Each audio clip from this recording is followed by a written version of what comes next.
જોરથી સ્વાગત કરીને તાલીઓથી ગड़गड़ाहटથી हमने सम्मानिए। मैं प्रियंका जी आपसे विनती करता हूं कि आप आइए और हमें संबोधित करके आशीर्वाद दीजिए। आदरणीय प्रियंका गांधी जी। प्रियंका जी तुम आगे बढ़ो, प्रियंका जी तुम आगे बढ़ो। कांग्रेस कांग्रेस। नमस्कार। आज बहुत गर्मी है, हाँ हमें यहाँ महसूस हो रही है, आपको तो बहुत महसूस हो रही होगी। कुछ समय से आप इंतजार कर रहे हैं। मैं आपकी आभारी हूँ कि इतनी गर्मी में भी आप मेरी बातों को सुनने आए। श्री मुकुल वासनिक जी, श्री शक्ति सिंह गोयल जी, श्री अनंत पटेल जी, श्री सिद्धार्थ चौधरी जी, श्री गौरव पांड्या जी, श्री निषाद देसाई जी, श्री दिनेश भाई पटेल जी, श्री किशन पटेल जी, श्री सिद्धार्थ पटेल जी, श्रीमती अमी याग्निक जी, श्रीमती उषा नायडू जी, मंच पर उपस्थित सभी नेतागण, सभी कांग्रेस के पदाधिकारी, कार्यकर्तागण का इस सभा में बहुत बहुत स्वागत। मेरे प्यारे भाइयों, मेरी प्यारी बहन, आप सबको नमस्कार, जय जोहार। और आपका भी इस सभा में बहुत बहुत स्वागत। ये आपका इलाका है, बहुत प्राकृतिक तौर पर बहुत सुंदर इलाका है। यहाँ आप किसान भाई, छोटे कारोबारी, आप सब की धरती है। एक बार मेरे साथ जोर से बोलिए, एक तीर एक कमान एक सम्मान, एक तीर एक कमान, आदिवासी एक समान। देखिए, चुनाव का समय है और इस समय बहुत सारी बातें हो रही हैं मंचों पर। आपके सामने बहुत सारे नेता आ रहे हैं, अपनी अपनी बात रख रहे हैं। मैं भी इस बीच अपनी बात रखने आई हूँ। आप थोड़ा दूर बैठे हैं मेरे से, लेकिन दिल के बहुत करीब हैं। और करीब इसलिए हैं क्योंकि आप इस महान देश की जनता हो। आपने ही अपने पसीने से, अपने खून से इस देश को बनाया। आपने हमारे देश की धरती को सींचा है। और हर समय जब बड़े बड़े आंदोलन भी रहे, जब हमारा स्वतंत्रता आंदोलन रहा, तब भी आप लोग आगे आए। आप देश के लिए लड़े, आज़ादी के लिए लड़े, समानता के लिए लड़े। आज देखिए जो देश में परिस्थितियां हैं, मैं चाहती हूं कि दो तरह से आप इनको समझें। सबसे से आप इनको समझें। सबसे पहले तो जो आपकी अपनी परिस्थिति है, जो आपका अपना जीवन है, जो आपका अपना संघर्ष है, जो रोज सुबह से शाम को जिन समस्याओं का आप सामना करते हैं, जिस तरह से आप हर रोज आपके सामने एक तरह से एक लड़ाई होती है। क्योंकि महंगाई कितनी बढ़ गई है, बेरोजगारी कितनी बढ़ गई है, चाहे परिवार में कितने भी लोग कमाने निकलें, पूरा नहीं होता। जब त्योहार होता है, कुछ खरीदना पड़ता है, बच्चों की फीस भरनी पड़ती है, या कोई बीमार पड़ जाता है, उसका इलाज करना पड़ता है, तो मुश्किलें ही मुश्किलें लगती हैं सामने। और आजकल देश में जो आम आदमी है, उसके लिए जीना ही बहुत मुश्किल हो गया है। हर स्तर पर परिस्थितियां ऐसी बन गई हैं कि जैसे आप खास तौर से अपने समाज को देखें तो आपकी एक जल जंगल जमीन की एक संस्कृति है। मेरी दादी जी इंदिरा जी हमेशा कहती थी कि उनके दिल में सबसे ज़्यादा आदर आपकी संस्कृति के लिए इसलिए था क्योंकि आपकी संस्कृति में चाहे जल हो, चाहे ज़मीन हो, चाहे जंगल हो, उसे बहुत आदर से, प्रकृति को बहुत आदर से, और प्रकृति के जो खुद की जो प्रकृति के नियम हैं, उनका आदर करते हुए आपने अपने जीवन में नियम बनाए। तो दादी जी हमेशा कहती थी कि सबसे ज़्यादा वह आदिवासी संस्कृति का आदर करती थी। इसीलिए जब देश स्वतंत्र हुआ और जब हमारा संविधान बना तो उस संविधान में खास तौर से सबको समान अधिकार मिला, ताकि चाहे वो आदिवासी हो, चाहे दलित हो, चाहे छोटा सा किसान हो कहीं, चाहे अपना कोई कारोबार करता हो, या फिर कोई बड़ा बिजनेस करता हो, या प्रधानमंत्री हो, या मंत्री हो, या कोई रईस आदमी हो, सबका एक समान अधिकार इस संविधान ने हमें दिया। और इस संविधान को बनाने के लिए, हमारी आज़ादी के लिए हमारे बड़े बड़े महापुरुष लड़े। तो इस संविधान ने अगर आपको कुछ दिया है तो ये जल, जंगल, जमीन का जो अधिकार है वो दिया है, वोट का अधिकार दिया है, समानता का अधिकार दिया है, आरक्षण का अधिकार दिया है। अब आप जानते ही हैं, आपने देखा होगा कि भाजपा के कई नेता, कई मंत्री, कई जो चुनाव के उम्मीदवार हैं, जगह जगह में जाकर कह रहे हैं कि वो संविधान को बदलना चाहते हैं। देखा है आपने, सुना है, टीवी पे देखा। अच्छा, वो सब कह रहे हैं कि हम संविधान बदलना चाहते हैं। मोदी जी जब मंच पे आते हैं तो वो कहते हैं कि ऐसी कोई बात नहीं है।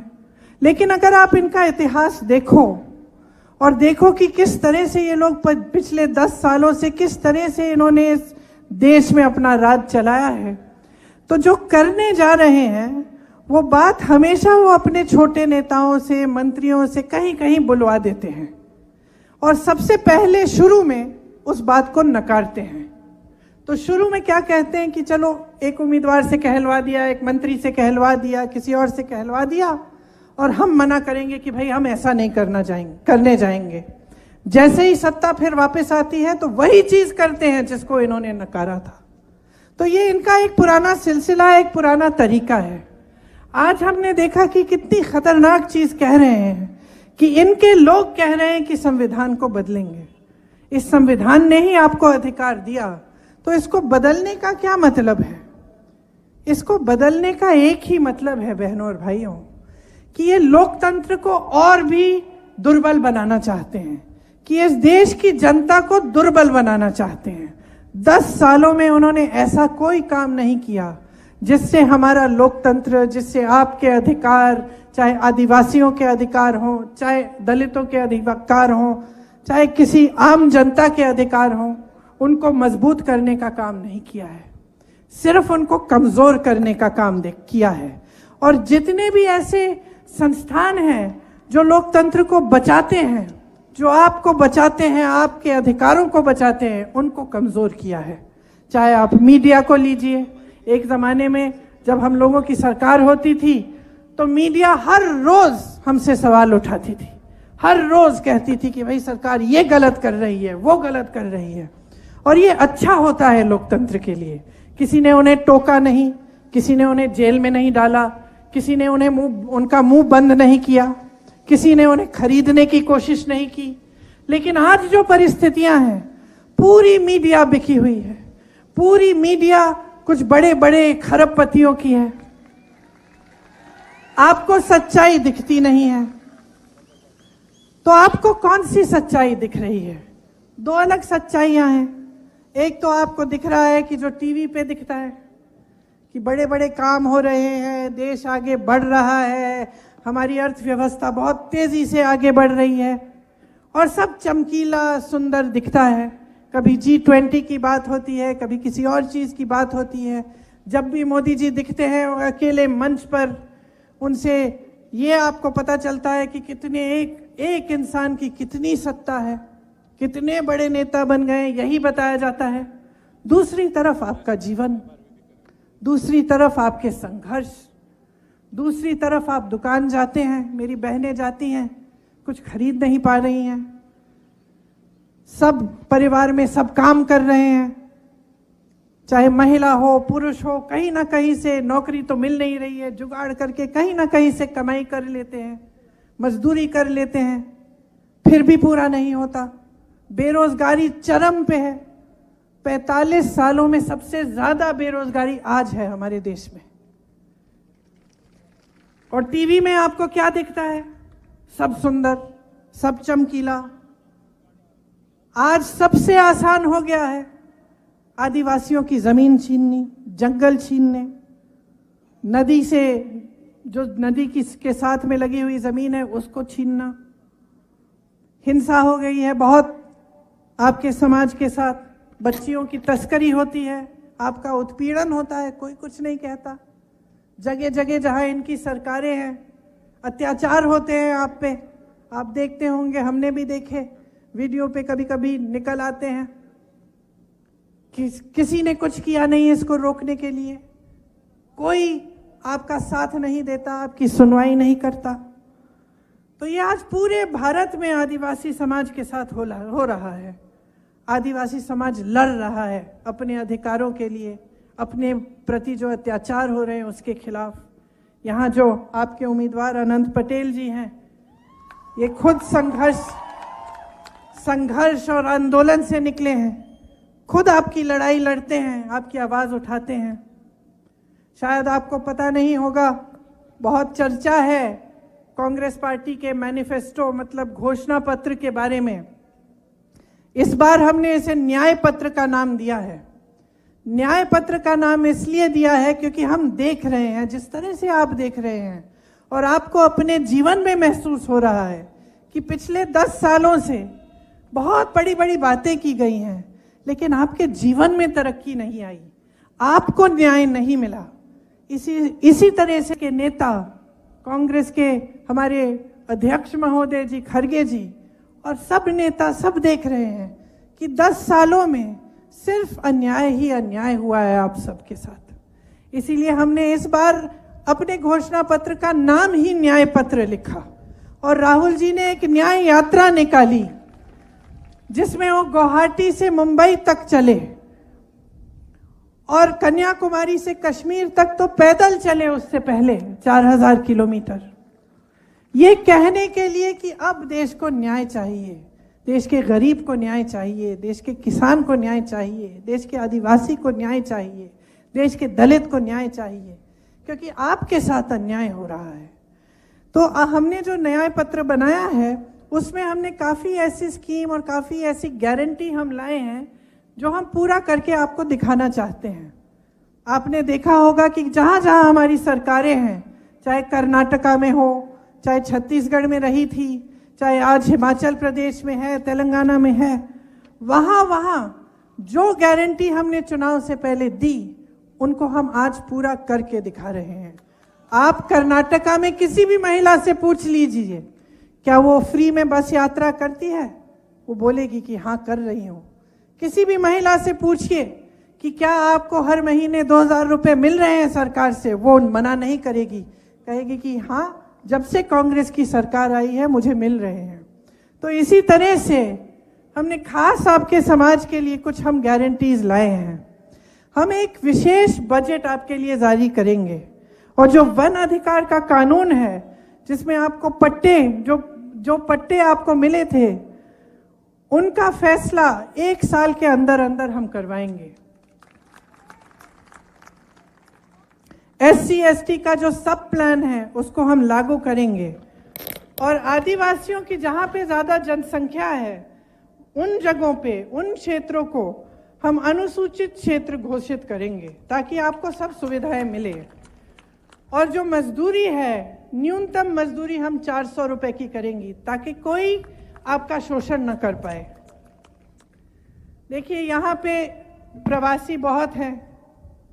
मुझे याद है कोरोना के समय यूपी और बिहार के बहुत सारे लोग यहाँ पे फंस गए थे।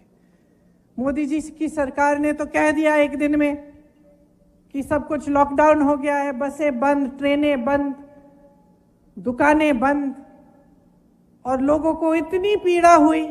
गुजरात से उत्तर प्रदेश तक, बिहार तक पैदल निकले, किसी को पता नहीं था पहुंचेंगे कि नहीं और कोई चारा ही नहीं छोड़ा।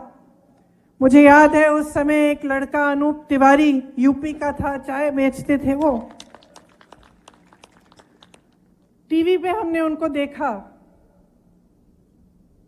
उस समय इतनी दिक्कत हो रही थी, इतना दुख हो रहा था कि समझ में नहीं आ रहा था लोगों को कि क्या करें। उस समय अनूप टीवी पे आए और रोने लग गए। और जब हमने ये देखा तो हमने अपने ऑफिस में किसी से कहा कि भाई ढूंढिए इन्हें, इनसे बात करने की कोशिश करिए, हम मदद करना चाहते हैं। और उनके जरिए 7,000 टिकटों की व्यवस्था हुई। यहाँ से तमाम प्रवासी भाई बहन अपने घर सही सलामत पहुंच पाए। तो देखिए, अगर कोई नेता हो, कोई राजनीतिक दल हो, कोई सरकार हो जिसकी नीयत ठीक हो, जो आपके लिए सही काम करना चाहती है, तो कोई नहीं रोक सकता। और अगर आपको ये परिस्थिति दिख रही है अपने जीवन में कि 10 सालों से आपके लिए कुछ किया नहीं गया है, तो नीयत में जरूर कुछ खोट होगी। वापी और सरीगाम का जो आपका इंडस्ट्रियल एरिया है, मैंने सुना है कि यहाँ भयावह प्रदूषण है और पर्यावरण की जो परिस्थितियां हैं बहुत खराब है। बुनियादी सुविधाएं भी नहीं है। मुझे बताया गया है कि वलसाड के एक हिस्से में तो मोबाइल नेटवर्क ही नहीं आता। पीने के पानी की समस्या है, किसी को पीने का पानी नहीं मिलता। अस्टोल परियोजना में 1500 करोड़ रुपए खर्च हुए, लेकिन अभी तक पानी की सुविधा नहीं आई। एक बूंद पानी नहीं मिलता आपको। और तमाम ऐसे प्रोजेक्ट हैं जिसके जरिए आपको बताया गया था कि आपको आवास मिलेंगे, आपके लिए घर बनाए जाएंगे, वो भी आज तक नहीं पूरे हुए। मछुआरे भाई बहन हैं मेरे यहाँ, उनके लिए कोई सुविधा नहीं है। हमने अपने न्याय पत्र में खास अपने मछुआरे भाई बहनों के लिए लिखा है और ये गारंटी है हमारी कि हम आपके आईडी कार्ड की सुविधा बनाएंगे और आपके लिए और आपकी जो नाव है उसके लिए इंश्योरेंस की स्कीम लाएंगे। जो डीजल आपको आज इतना महंगा मिल रहा है, उस पे हम आपके लिए खास सब्सिडी लगवाएंगे। देखिए, इस ऐतिहासिक बेरोजगारी को दूर करने के लिए हमारी गारंटी है कि जितने सरकारी पद केंद्र में खाली पड़े हैं और आज 30 लाख खाली पड़े हैं, उन सबको भरा जाएगा। 5,000 करोड़ रुपए का एक फंड बनेगा ताकि जो नौजवान है, अगर वो छोटा सा अपना कारोबार शुरू करना चाहता है तो उसके लिए सुविधा होगी।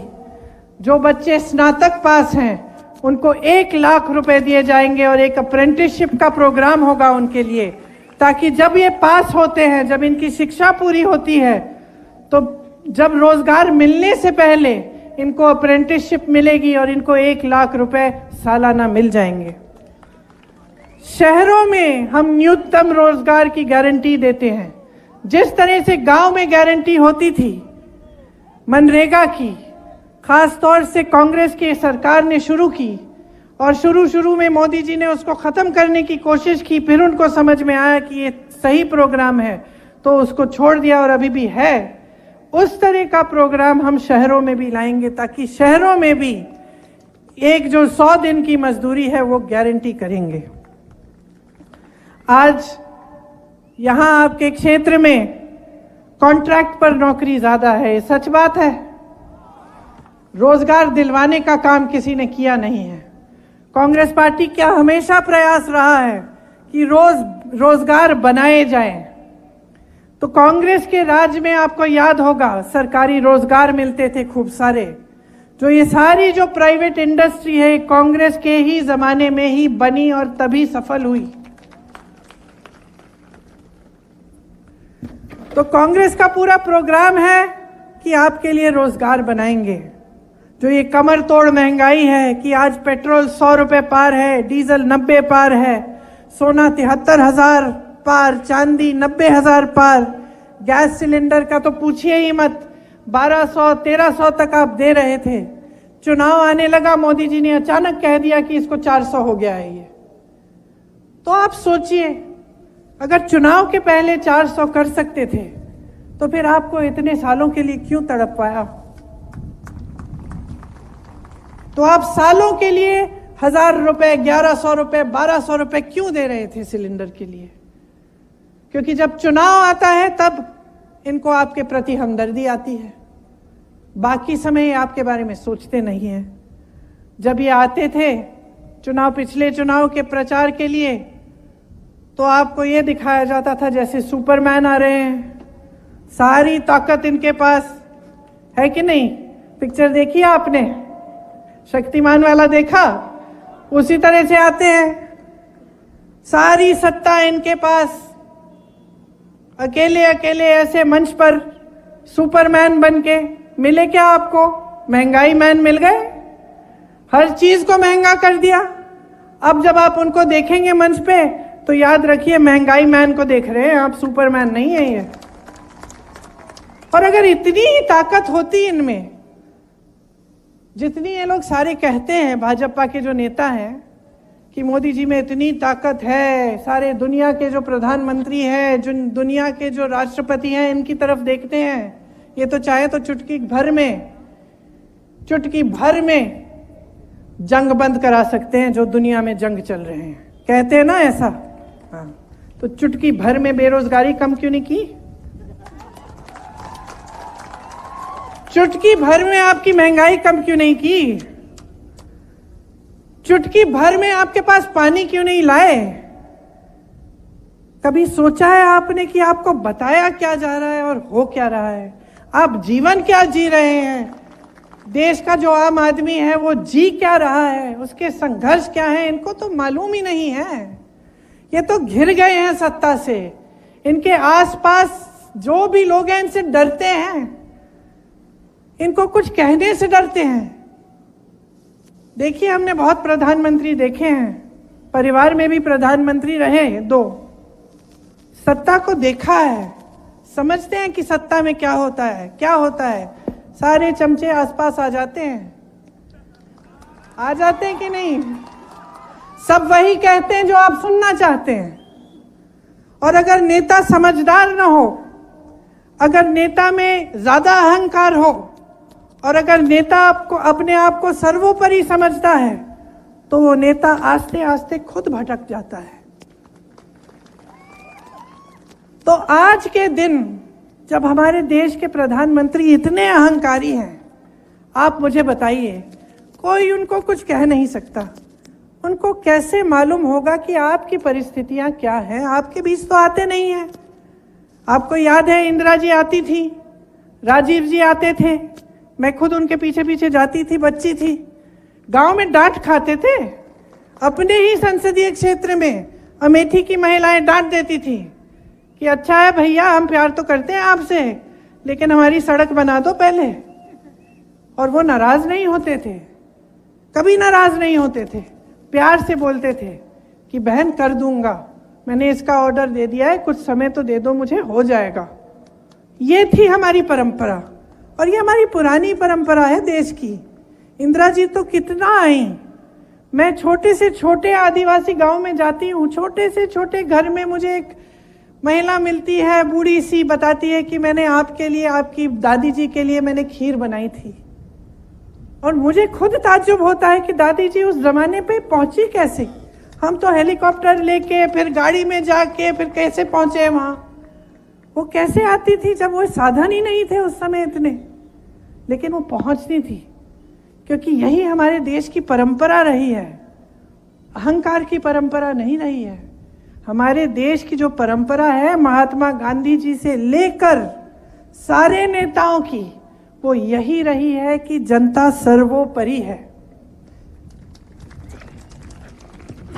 कि इस देश का किसान सर्वोपरि है। आज किसान को देखिए, आंदोलन करता है, दिल्ली आकर लाखों किसान बैठते हैं सर्दी में, उनकी बिजली काटी जाती है, पानी काटा जाता है, मोदी जी घर से नहीं निकलते, पूछते नहीं हैं। 600 किसान शहीद हो जाते हैं। कुछ किसानों को एक भाजपा का मंत्री कुचल देता है अपनी जीप के नीचे, मोदी जी फिर भी कुछ नहीं कहते हैं, सुनवाई ही नहीं होती। वो कानून तब बदले जाते हैं, तब वापस लिए जाते हैं जब चुनाव आने लगता है। बस चुनाव की परवाह है बहनों और भाइयों, सत्ता की परवाह है, आपकी परवाह नहीं है। आज किसान खेती के हर सामान पर जीएसटी दे रहा है। इतनी महंगाई हो गई है उसके लिए कि खेती से कमाई ही नहीं हो रही है। ऊपर से बड़े बड़े खरबपति मित्र जो हैं मोदी जी के, उनको सारी खेती की सारी वो दे रखी है, और बड़े बड़े उद्योग सारे दे रखे हैं देश के, और देश के बंदरगाह दे रखे हैं, देश के एयरपोर्ट दे रखे हैं, सब कुछ, सारी देश की संपत्ति उनको दे रखी है। देश का किसान कर्ज लेता है, 10,000 रुपए, 50,000 रुपए, 1,00,000 रुपए के लिए आत्महत्या करता है। मैं गई हूं ऐसे किसानों के घरों में। यूपी में ललितपुर में किसान के घर गई थी, बेटी रो रही थी, आंसू रुक ही नहीं रहे थे। पिता ने 1,00,000 रुपए के लिए आत्महत्या कर ली। खड़े हुए थे लाइन में खाद लेने के लिए कि खाद मिल जाएगी, कुछ कमाई हो जाएगी। 3 दिन खड़े रहे वितरण केंद्र के बाहर। सरकारी वितरण केंद्र भी नहीं था, प्राइवेट था, क्योंकि सरकारी वाला बंद हो चुका था। खड़े रहे, घर नहीं आई। बेटी कहती रही पानी पी लो, कुछ खा लो। नहीं, अगर मैं लाइन छोड़ूंगा मुझे खाद नहीं मिलेगी। घर आते हैं, कुछ नहीं मिला, घर आते हैं, आत्महत्या कर लेते हैं। दूसरे एक किसान लाइन में ही मर जाते हैं। 10,000 रुपए के लिए, 50,000 रुपए के लिए, 1,00,000 रुपए के लिए। और मोदी जी के खरबपति मित्र, उनके लिए मोदी जी ने 16 लाख करोड़ रुपए माफ कर दिए।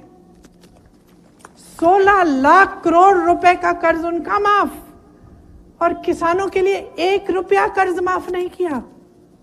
कैसी सरकार चल रही है देश में? अपने आप से पूछो। कोई ये नहीं कहता कि उद्योगपतियों को आगे मत बढ़ाओ, बढ़ना चाहिए, रोजगार मिलेगा, चलो आगे बढ़े। लेकिन कभी पहले इस पूरे देश के इतिहास में ऐसा हुआ है कि 5-6 उद्योगपतियों को सारी देश की संपत्ति पकड़ा दी है?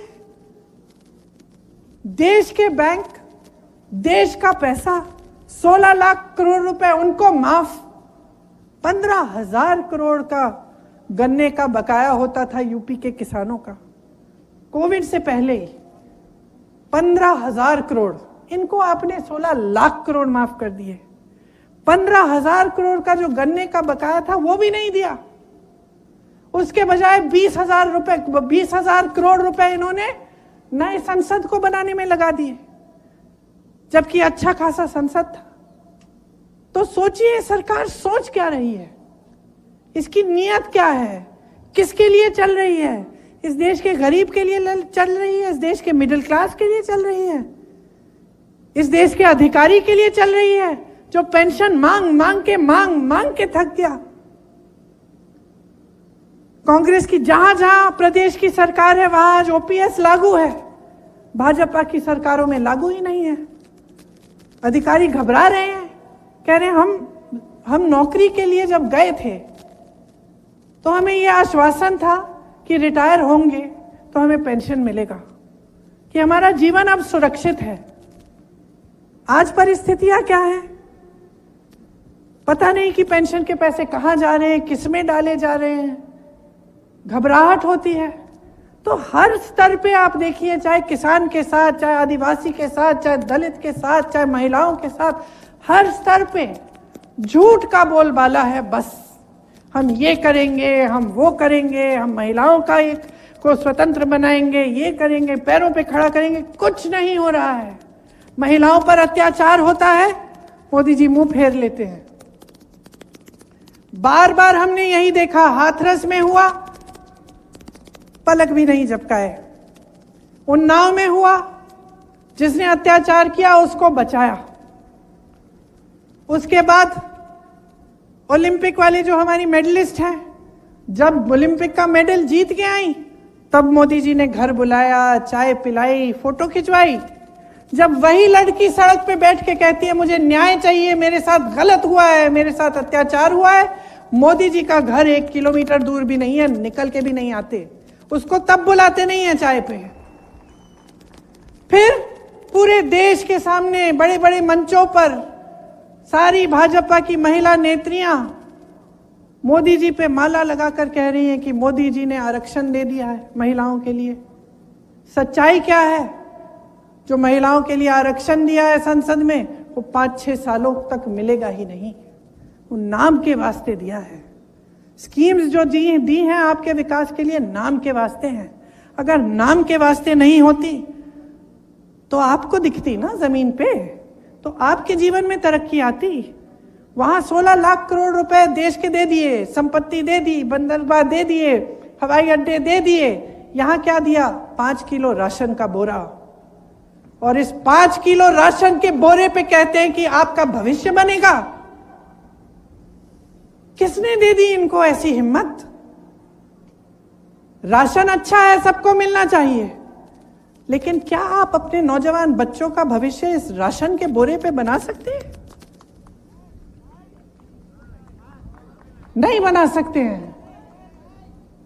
कल मुझे कोई बोलेगा ऐसे कि भाई बेटा काम ना करे, हम 5 किलो राशन देते रहेंगे, लड़ पड़ूंगी मैं। क्योंकि हम सब चाहते हैं कि हमारे बच्चे बड़े हों, काम करें, रोजगार करें, कमाई करें, भविष्य उनका उज्जवल रहे। आज कुछ काम करें, कल प्रमोट होकर कुछ और करें, कुछ बड़ा करके दिखाएं। और हमारे देश की सरकार ने, हमारे सबसे बड़े जो प्रधानमंत्री जी हैं, जिनके पास इतनी सत्ता है, उन्होंने ये कह दिया कि बस 5 किलो राशन लो, चुप रहो, और कोई अधिकार नहीं है तुम्हारा, तुम्हारे लिए और कुछ नहीं है, सब अडानी जी, अंबानी जी और मेरे सारे दोस्तों के लिए, आपके लिए नहीं है। ये है आज की परिस्थिति। तो जब मैं कहती हूं कि ध्यान से इन बातों को समझो, तो मेरा मतलब ये है कि जो आपका जीवन है ना, वही सच्चाई है और कोई सच्चाई नहीं है। और ये जो है, ये बात जो है गहरी बात है। ये हिंदू धर्म की पुरानी परंपरा है। जितने भी संत महात्मा रहे वो हमेशा यही कहते थे, अपनी सच्चाई देखो, अपने अनुभव पर उतरो। मैं कोई संत महात्मा नहीं हूं, लेकिन यहां खड़े होकर एक जिम्मेदारी तो महसूस करती हूं आपके प्रति। मेरे परिवार के सदस्यों ने अपना जीवन दिया इस देश के लिए। आपके पूर्वजों ने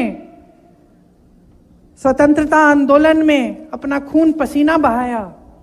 एक जिम्मेदारी है हमारी आपके प्रति और आपकी अपने देश के प्रति कि हम सच्चाई को पहचाने।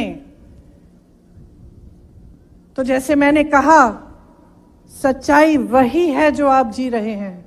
अगर आपके जीवन में 10 सालों से तरक्की नहीं आई, तो मोदी जी यहां खड़े होके कुछ भी कह लें, मैं आपको गारंटी करके कह सकती हूं, अगर आप फिर से इनको लाएंगे, 5 साल और कुछ नहीं होगा आपके जीवन में, कोई तरक्की नहीं आएगी।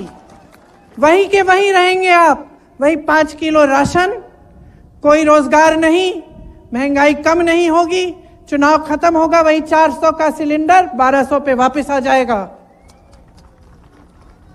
क्योंकि सच्चाई यही है। हम किसानों के लिए काम करना चाहते हैं। हमने कह दिया है कि जो भी खेती का सामान है उस पे जीएसटी नहीं होगी, मुफ्त हो जाएगा, जीएसटी से मुक्त हो जाएगा। हमने कहा है कि आपके कर्ज माफ करने के लिए एक स्थायी आयोग बनेगा, ताकि जब जब आप कर्ज में होंगे तो कोई सरकारी ऑर्डर की जरूरत नहीं होगी, आप उस आयोग में जा पाएंगे, कहेंगे कि ये मेरा इतना कर्ज है और आपकी मदद होगी। हम कह रहे हैं कि किसानों के लिए और सारे सब लोगों के लिए हम स्वास्थ्य बीमा लाएंगे 25 लाख की, जिससे स्वास्थ्य की जो सुविधाएं हैं आपको 25 लाख तक सारी सुविधाएं मुफ्त मिलेंगी। राजस्थान की हमारी सरकार थी, राजस्थान में ये करके दिखाया हमारी सरकार ने। हम ऐसे नहीं बोल रहे हैं जिस तरह से आपके सामने वादे किए जाते हैं। जैसे मैंने कहा, आज सब खरबपतियों के लिए हो रहा है। इस बीच मोदी जी क्या कर रहे हैं? लोकतंत्र को कमजोर कर रहे हैं। हर स्तर पर, जैसे मैंने पहले कहा, आपके अधिकारों को कमजोर कर रहे हैं और विपक्ष पर एक भयानक हमला कर रहे हैं। कह रहे हैं कि विपक्ष के जो जितने भी नेता हैं सब भ्रष्ट हैं, सिर्फ मोदी जी ही ईमानदार और पाक हैं बस। कांग्रेस पार्टी के तो बैंक के खाते बंद करा दिए इन्होंने, 2 मुख्यमंत्री जेल में डाल दिए, संसद से मेरे भाई को बाहर तो निकाल ही दिया था, उनके साथ साथ 150 तक के तकरीबन सांसद निकाल दिए, इस सेशन में बाहर निकाल दिए। इनके पास अपार धन है, इकट्ठा कर लिया है इन्होंने, अच्छी अच्छी स्कीमें ये लाए भ्रष्टाचार करने की, उसके बारे में आपको बताऊंगी। अपार धन इकट्ठा कर लिया है, अपार मीडिया का साथ है और अपार सत्ता है। तो मैं चाहती हूं कि आप पहचानिए कि आज देश में एक तरफ ये अपार मीडिया, ये अपार सत्ता, ये अपार धन, और दूसरी तरफ सत्य की लड़ाई है, दूसरी तरफ सच्चाई है, दूसरी तरफ हम सब लड़ रहे हैं आपके लिए कि आप कमजोर ना हो और आपका लोकतंत्र बना रहे, ताकि आपके अधिकार इस देश में हमेशा बने रहे और मजबूत रहे। इन्होंने भ्रष्टाचार की एक बहुत बढ़िया स्कीम निकाली, इलेक्टोरल बॉन्ड की स्कीम निकाली इन्होंने। स्कीम थी क्या कि जो भी चंदा देगा उसका नाम गुप्त रहेगा। तो बड़े बड़े उद्योगपतियों ने इनको चंदा दिया, सबको चंदा दिया, ये नाम गुप्त रहे। सुप्रीम कोर्ट में केस लग गया, सुप्रीम कोर्ट में जजों ने कहा कि ये सब गलत है, ये सूची आप जारी करो, सार्वजनिक करो, इसको सबको दिखना चाहिए कि किसने कितना दिया और किसको दिया है। तो सब सच्चाई बाहर निकल आई। सच्चाई क्या थी बहनों और भाइयों? सच्चाई ये है कि इन्होंने चंदा जिस से लिया है, कुछ लोगों पे छापा मार के लिया। पहले छापा मारा, चंदा ली, पीछे हट गए, केस डाला, चंदा लिया, केस बंद। ऐसे ऐसे लोगों से चंदा लिया, कंपनियों से। यहां पे आपका एक पुल गिरा था गुजरात में, आपको याद है? उस कंपनी से भी चंदा लिया है। आपको कोरोना की वैक्सीन लगी, उस कंपनी से भी चंदा लिया है। तो चंदा नहीं, वसूली थी, है धंधा था इनका। आज सामने आ गया है, सबके सामने आया तो हर मंच पे खड़े होके ऐसा कहने लगे कि हमने तो इसको, पहली बार देश में ये सूची पारदर्शी हुई है, पहली बार हमारी वजह से पारदर्शी हुई। अरे भाई, स्कीम गुप्त बनाने की स्कीम तो तुम्हारी थी। अब जज ने बोला पारदर्शी करो, पारदर्शी कर लिया, अब कह रहे हो कि आप ही ने पारदर्शी बना दी है। तो झूठों का तो सिलसिला बंद ही नहीं होता, हर स्तर पे झूठ झूठ झूठ। अब आजकल पता नहीं क्या हो गया है प्रधानमंत्री जी को। घर में शादी होती है, हर परिवार में ऐसा होता है, शादी होती है तो शादी के समय आपने देखा होगा, मैंने बहुत बार देखा है कि हमेशा एक अंकल जी होते हैं जो कोने में बैठ जाते हैं और अपना छोटा सा दरबार लगाते हैं कि नहीं? होते हैं ना। जो भी बोर हो रहा होता है वो कहता है कि भाई सुनूं मैं अंकल जी क्या कह रहे हैं। जाके सुनते हैं कि अंकल जी क्या कह रहे हैं, आज कुछ ना कुछ नया तो लाएंगे। और अंकल जी सबको अपना ज्ञान देते रहते हैं, देते हैं कि नहीं, है ना? अब आप बताओ, एक दिन अगर आप ऐसे एक शादी में या कहीं भी आप चाय की दुकान में बैठे और एक ऐसे ज्ञान देने वाले अंकल जी बैठे हों और वो कह रहे हैं सबको कि सावधान हो जाओ, अब जब सरकार आएगी ना कांग्रेस की, तो एक्सरे की मशीन लाकर तुम्हारे घरों में जो बक्से पड़े हैं और जो घरों में तुमने छोटा अपना बचत अपनी की हुई है, या तुम्हारी महिलाओं के जो मंगलसूत्र हैं, उसको एक्सरे से निकाल के ये सरकार चोरी कर लेगी और किसी और को दे देगी। हंस रहे हो ना? मान लो किसी चाय के दुकान में या किसी शादी में किसी ज्ञान देने वाले अंकल ने ऐसी बात कह दी हो, तो आप क्या कहते? आप कहते कि भाई आज तो अंकल ने बहुत बड़ी बात कर ली, खूब गहरी साजिश निकाल दी। हंसते ना? हंसते कि नहीं हंसते? आप कहते हैं कि क्या बकवास कर रहे हैं यार अंकल, कुछ नया सोचो। अब देश की परिस्थिति ये हो गई है कि उसी तरह से देश के सबसे बड़े प्रधानमंत्री जी, जो सबसे बड़ा पद ले रखे हैं देश में, जिनके पास सबसे ज्यादा सत्ता है, उस पद की गरिमा को, उस पद की गंभीरता को आधार बनाकर ऐसी बकवास की बातें आपके सामने चुनाव। तो वो सोच रहे हैं क्योंकि प्रधानमंत्री हैं, क्योंकि पद है, क्योंकि पद की गंभीरता है, वो सोच रहे हैं कि मैं ऐसे ही फिजूल की बातें करूंगा और पब्लिक सोचेगी कि ये सच है, ये सच हो सकता है। आप सोचिए, ये सच हो सकता है कि कोई ऐसा राजनीतिक दल सरकार बनाएगा जिसमें एक्सरे लेके आपके घर के अंदर घुसकर आपके गहने निकाल के किसी और को दे देगा। ये सच हो सकता है? अरे क्या इनको समस्या हो गई है हमारे न्याय पत्र से? क्या समस्या हो गई है?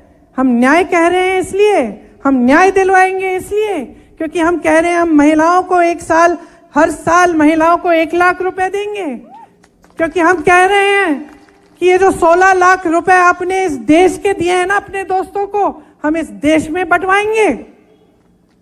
बस यही तो कह रहे हैं हम कह रहे हैं कि जो स्कीम्स हैं इनसे आपको रोजगार मिलेगा।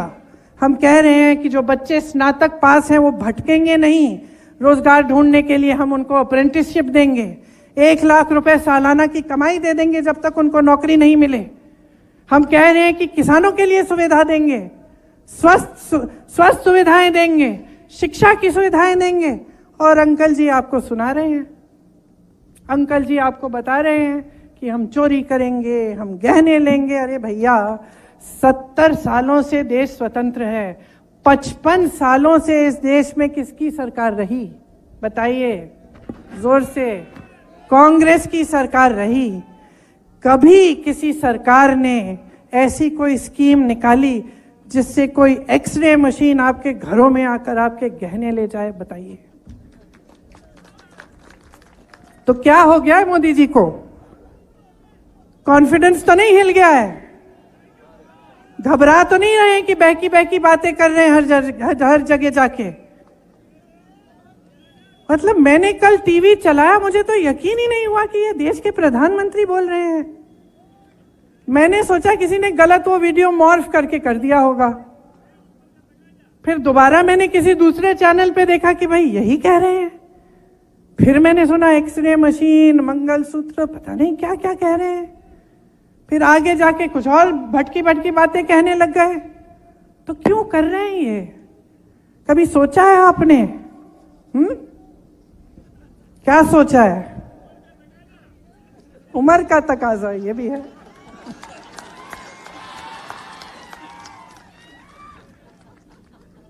कभी आपने सोचा है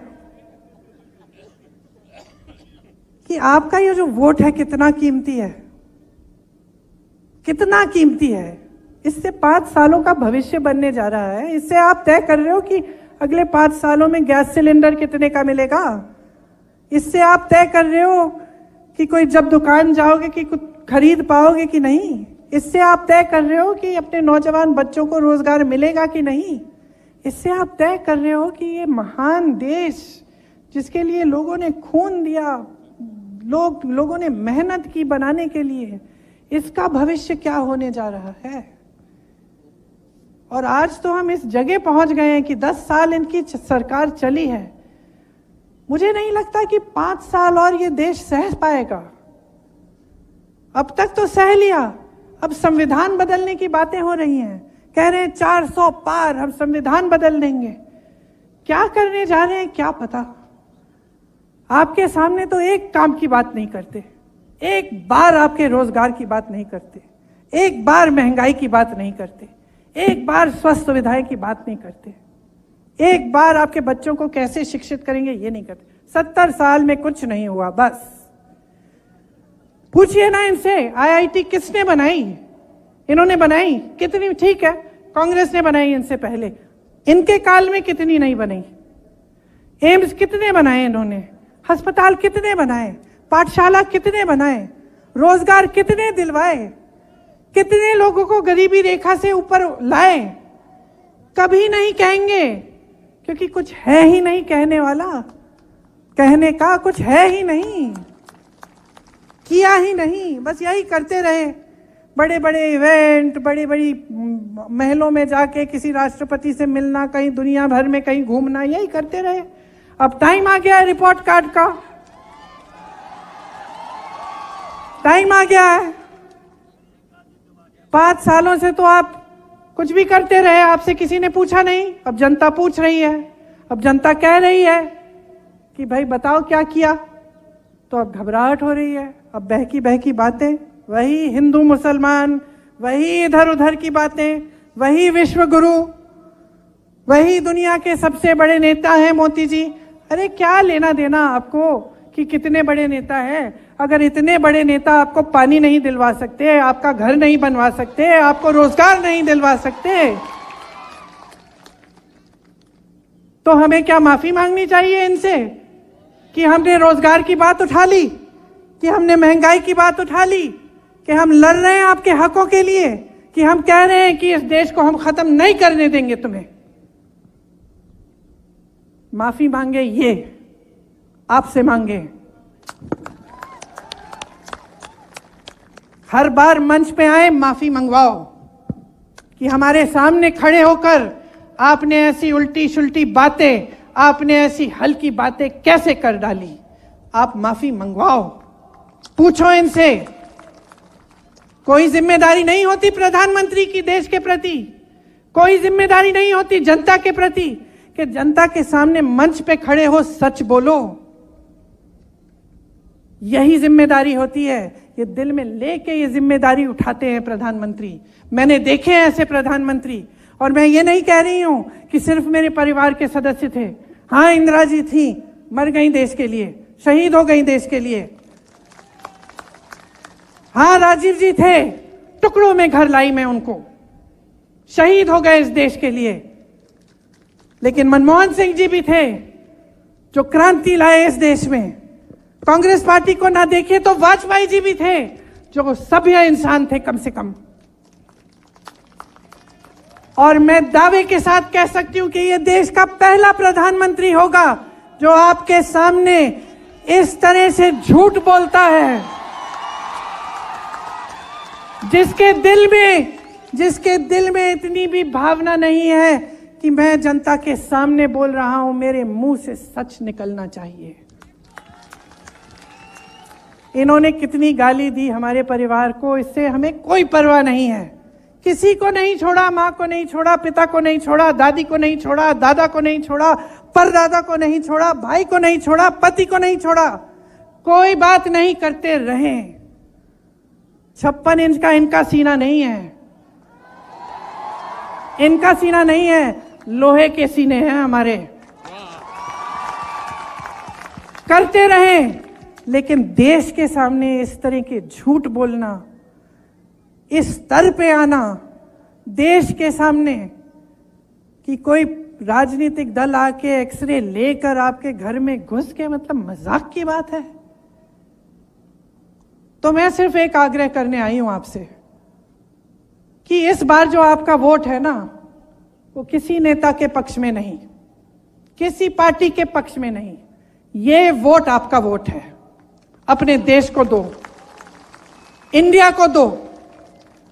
गठबंधन का नाम भी इंडिया है, लेकिन आप सोचिए, ये आपका देश है, ये आपका देश है। अपने देश को अपने दिल में रखो, समझो कि आज वो पल आ गया है कि आपको अपने आगे देखना है, सिर्फ अपना नहीं, सिर्फ अपने परिवार का नहीं, अपने गांव का नहीं, अपने घर का नहीं, अपने शहर का नहीं, अपने प्रदेश का नहीं, अब अपने देश के बारे में सोचो। ये देश है, देश ने जीवन दिया है, देश ने सब कुछ दिया है आपको और हमको।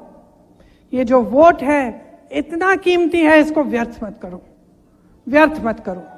ऐसी फिजूल की बातों पे अपना वोट मत दो।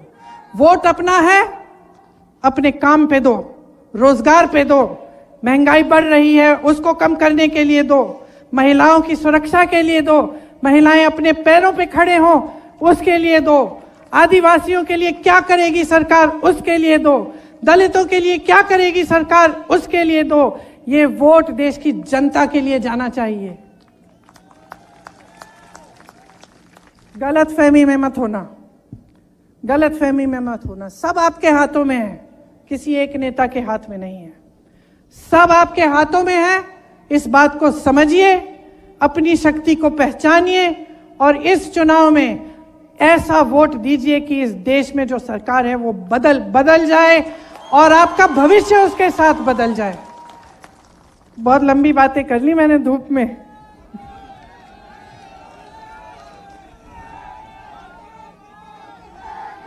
सही सही बोला कि नहीं? सही बोला? याद रहेगी बातें? जब पोलिंग में जाओगे आप अपना वोट डालने, 2 मिनट के लिए रुक के सोचो कि ये वोट किस लिए है। और याद रखो कि जब कांग्रेस